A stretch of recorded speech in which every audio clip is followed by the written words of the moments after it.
Dear student, क्या हाल चाल, कैसे हैं आप सब। मैं डॉक्टर आफरीन अंसारी, आपकी बायोलॉजी टीचर, आज लेकर आई हूं मैं आप लोगों के लिए क्लास 12th का बहुत ही इंपॉर्टेंट एंड इंटरेस्टिंग चैप्टर के सारे पीवाईक्यूज एंड इंपॉर्टेंट क्वेश्चन जो कि आपके बोर्ड में आ सकते हैं। चलो स्टार्ट करते हैं बिना टाइम वेस्ट किए हुए। सबसे पहले हम एमसीक्यूज की बात करेंगे। The rate of production of organic matter during photosynthesis is called primary productivity, है ना। नेक्स्ट आते हैं, which of the following has the highest energy producer, क्योंकि सन के लाइट को इस्तेमाल करके जो फूड को बनाता है वो प्रोड्यूसर है। The pyramid of energy is always always upright. Next आते हैं, which ecosystem shows an inverted pyramid of biomass, pond, यहाँ पे पॉन्ड हो जाएगा। Select the correct statement, energy flow is cyclic, ऐसा क्या। And nutrient cycling is cyclic. Nutrient cycle is cyclic. Cycle.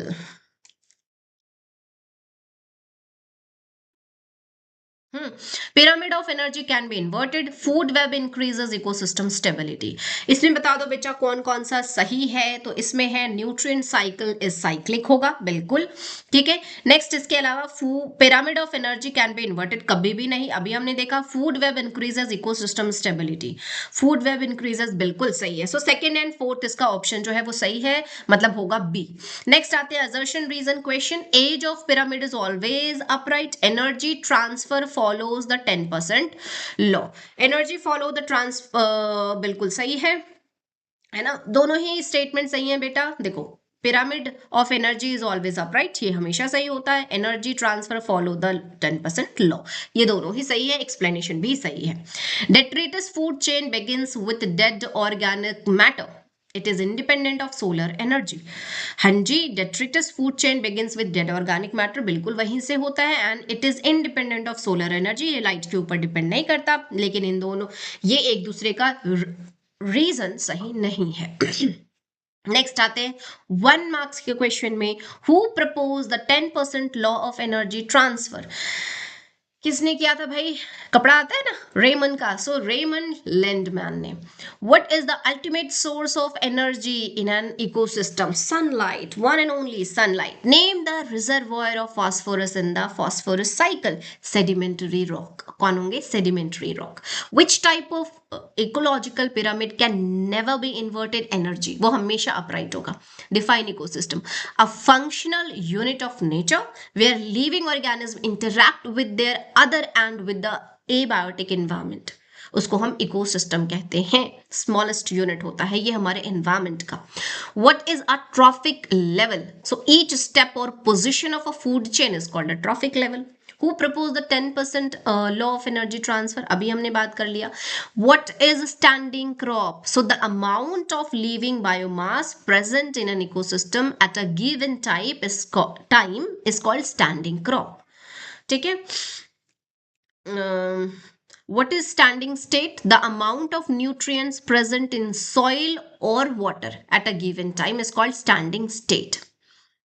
What is ecological succession, gradual and orderly change in species composition in an area over time is called ecological succession. Name the pioneer species in primary succession on bare rock, that is the lichen one. Which pyramid is always upright, abhi humne baat kara. What is NPP, that is net primary productivity.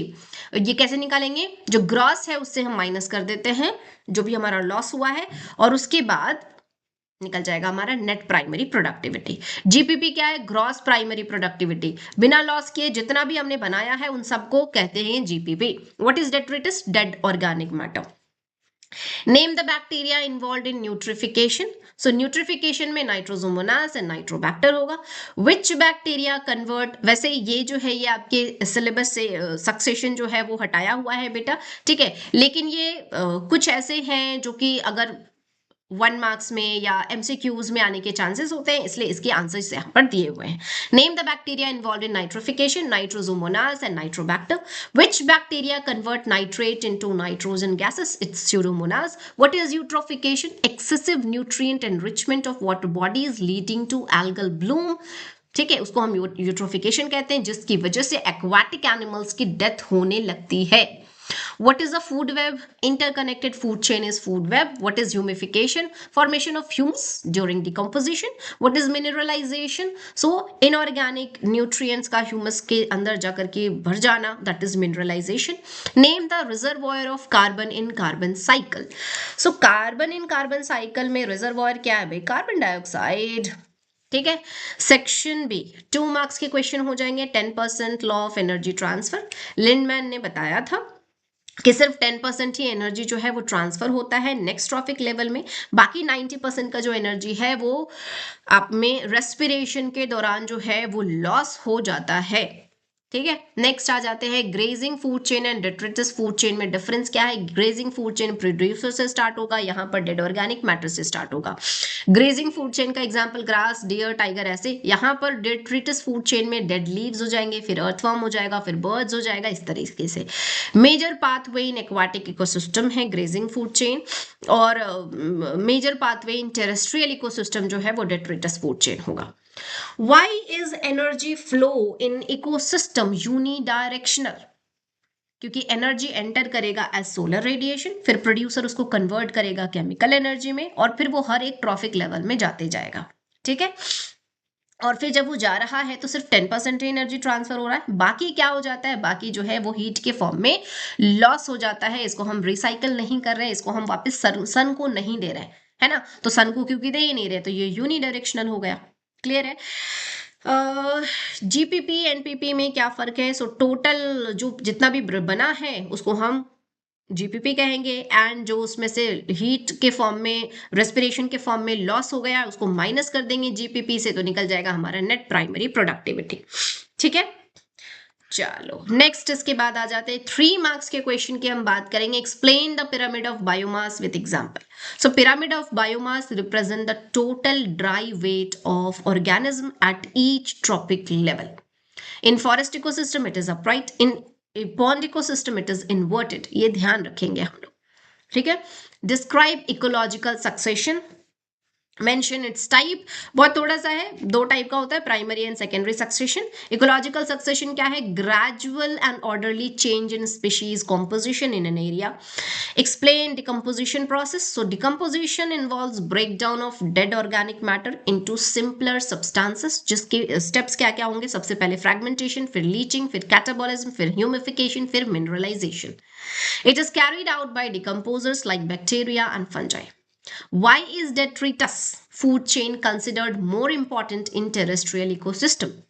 So terrestrial ecosystem के लिए detritus food chain ज़्यादा important है। क्यों? क्योंकि large amount of litters हमें देखने को मिलता है, उसको डिकम्पोज करेंगे, रिसाइकल करेंगे हम न्यूट्रिएंट्स का, और उससे मेंटेन करेंगे हम सॉइल की फर्टिलिटी को, इसीलिए ये ज़्यादा इंपॉर्टेंट है।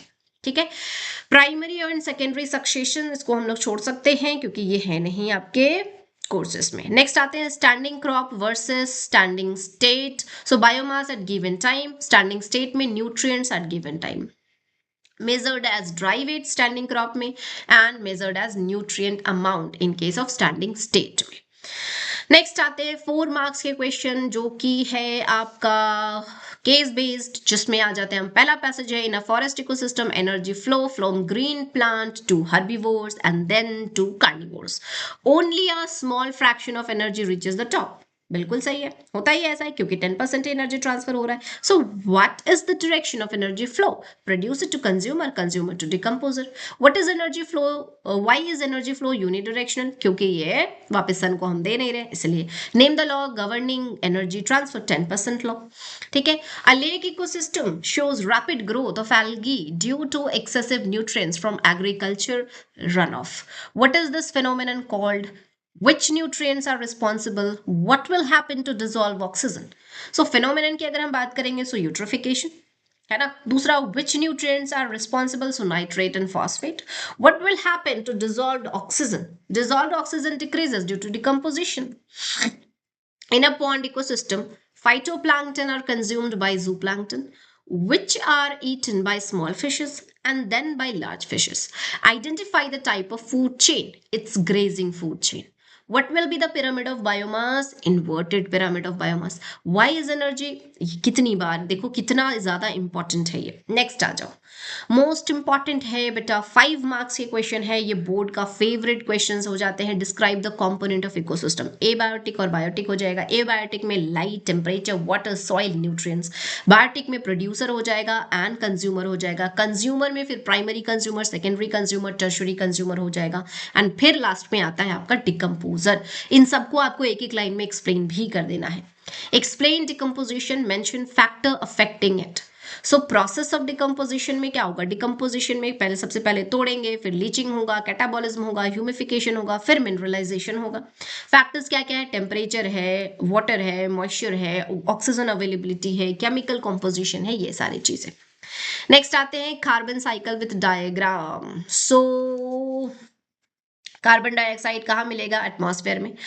प्लांट फिक्स करेगा कार्बन डाइऑक्साइड को वाया फोटोसिंथेसिस, और फिर उसके बाद वो जाएगा आपके हर्बीवोर्स में, वहां से जाएगा कार्निवोर्स में, फिर उसके बाद सांस ले छोड़ेंगे वो, और वो वापस से एनवायरमेंट में जाएगा। ठीक है। फॉसिल फ्यूल रिलीज करेंगे कार्बन डाइऑक्साइड बर्न करने पे। डिकम्पोजर रिलीज करेंगे कार्बन डाइऑक्साइड टू एटमॉस्फेयर। आई बात समझ में? सो इस तरीके से कार्बन साइकिल होता है। Explain ecological pyramid. Ecological pyramid represent graphical representation of number, biomass, energy, ये सारी चीजों का। ठीक है। एंड अपराइट तो हमने बात कर ली है। नाइट्रोजन साइकिल जो है ये भी अब नहीं होता है, आपके कोर्सेस में नहीं है नाइट्रोजन साइकिल। ठीक है, लेकिन फिर भी इसमें क्या क्या चीजें हो जाती हैं बच्चा? सो सबसे पहले तो नाइट्रोजन को हम फिक्स करते हैं, फिर उसके बाद हम नाइट्रिफिकेशन करेंगे, फिर हम अमोनिफिकेशन करते हैं, फिर हम डीनाइट्रिफिकेशन करते हैं। 4 स्टेप होता है नाइट्रोजन साइकिल में। नाइट्रोजन फिक्सेशन, जिसमें एटमॉस्फेरिक नाइट्रोजन को फिक्स किया जाता है, दैट इज राइजोबियम के हेल्प से हम कर सकते हैं। नाइट्रिफिकेशन में हम नाइट्राइट को नाइट्रेट में कन्वर्ट कर देते हैं, फिर अमोनिफिकेशन में हम इसको अमोनिया में कन्वर्ट करेंगे, एंड डीनाइट्रिफिकेशन में वापस से नाइट्राइट को हम किस में डाल देंगे? एटमॉस्फेरिक नाइट्रोजन में हम कन्वर्ट कर देते हैं with the help of Pseudomonas bacteria. So with this हमने कंप्लीट कर लिया है, बहुत ही फटाफट से हमने कंप्लीट कर लिया है क्या? इकोसिस्टम के सारे इंपॉर्टेंट क्वेश्चन कर लिए हैं। इसको आप सेव कर लो ताकि एग्जाम से 2 दिन पहले जो है आप इसको फटाफट से रिकॉल करो और बहुत अच्छे से मार्क्स लेकर के आओ। तब तक के लिए थैंक यू सो मच।